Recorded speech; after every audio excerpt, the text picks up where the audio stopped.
All right, it's that time again, the practice questions, but now for diabetes. So, question number one. The nurse is caring for a client with type 1 diabetes mellitus. When asked by the client why she's so thirsty all the time, how should the nurse respond? So, go ahead and pause the screen and try your best to answer this question in about 60 seconds or less.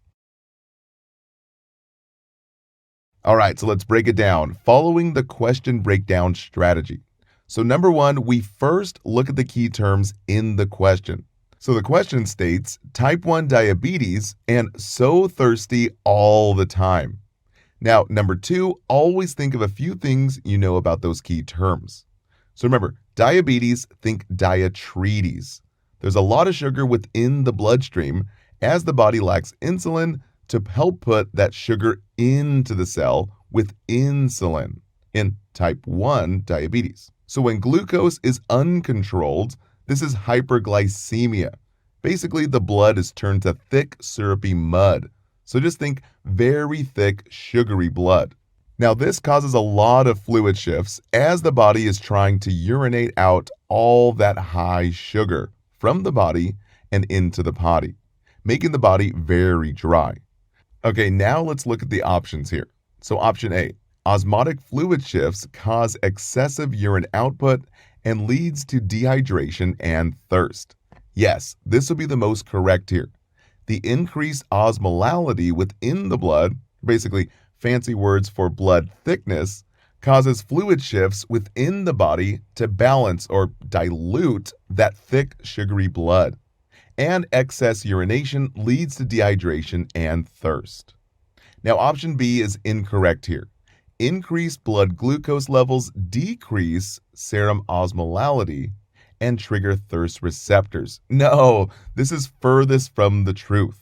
Increased blood sugar actually increases the osmolality, that blood thickness, not decreases. Now, option C, also incorrect. Due to your insulin deficiency, your cells become starved, causing increased appetite and thirst. Now, this was very close, but it's incorrect. Now, it's true that the cells do become starved from lack of glucose entering the cell, because remember, without insulin, there's no help to get sugar into the cell, but it doesn't account for the thirst.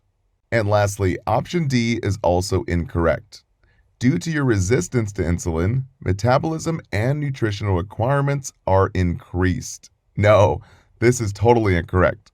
Type 1 diabetes, the body attacked the pancreas, resulting in decreased production of insulin. So this option describes type 2 diabetes, where the problem is you, the diet, lifestyle, and a little genetics. So type 2 is the one that has insulin resistance from the overuse of insulin receptors. Now, moving on to question 2. The nurse is preparing to administer subcutaneous insulin to a client with hyperglycemia. The nurse will monitor the client's lab work closely for which electrolyte imbalance related to insulin administration. So pause the screen and try your best to answer this question in about 60 seconds or less. All right, let's break this question down, following the question breakdown strategy. So number one, first look at the key terms in the question. The nurse will monitor for which electrolyte imbalance related to administration of insulin. So second, always think of a few things you know about those key terms. So remember, insulin puts glucose and potassium into the cell. So potassium is the big electrolyte to monitor for, specifically hypokalemia, that low potassium, as potassium is going from the blood and into the cell. So option D would be the most correct. Now for question 3. The nurse is assessing a diabetic client 1 hour after administration of a dose of subcutaneous insulin. Which findings alert the nurse that the client may be experiencing hypoglycemia? So pause the screen and try your best to answer this question. All right, let's break it down, following the question breakdown strategy. So once again, first look at the key terms in the question. 1 hour after insulin administration, which findings of hypoglycemia? So again, number 2, think of a few things you know about those key terms. specifically hypoglycemia. We have to think low blood sugar. So think cool, pale, sweaty, shaky, and clammy. Give that client some sweet juice or some sugary candy.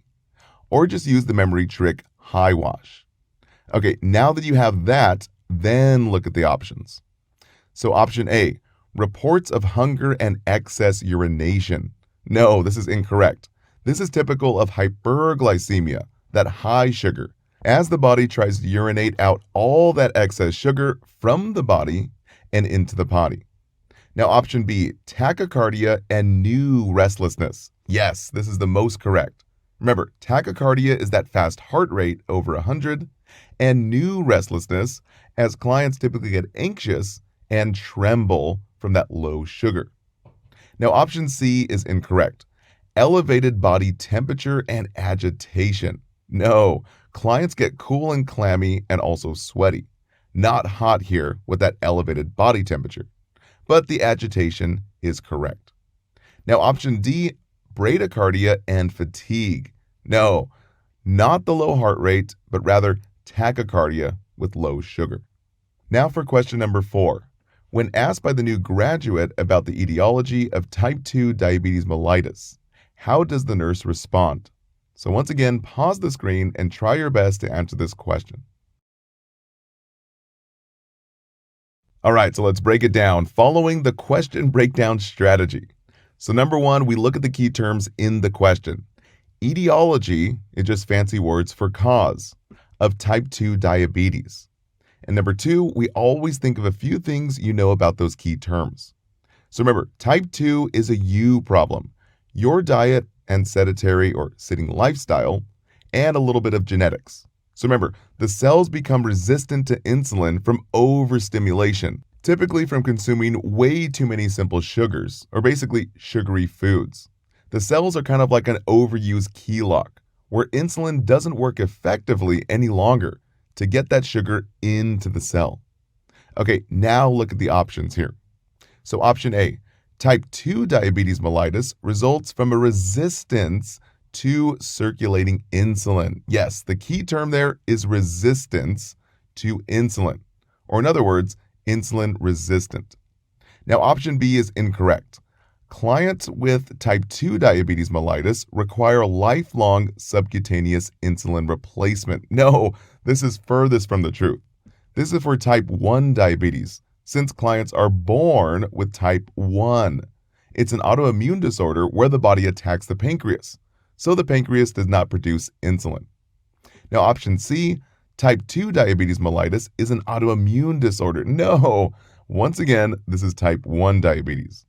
And option D, type 2 diabetes mellitus results from surgical removal of the pancreas. Wait a minute, what? No, this option is wild. We do not remove the pancreas in either diabetic conditions. Now lastly, question number 5. The nurse is providing education to a 50-year-old client with newly diagnosed type 2 diabetes mellitus. Which will the nurse include in the teaching? So once again, pause your screen and try your best to answer this question in about 60 seconds or less. All right, so let's break this question down following the question breakdown strategy. Remember to do this first before looking at the options. So remember, number 1, we first look at the key terms in the question. So education to a client who is newly diagnosed with type 2 diabetes. What will be included in the teaching? And number 2, think of a few things you know about those key terms. So remember, with type 2, the problem is you, your diet and sedentary lifestyle, as well as a little bit of genetics. And it can be managed by you, a low glycemic, high fiber diet, and an active lifestyle. So option A, type 2 diabetes will be managed entirely with subcutaneous insulin. No, this is incorrect.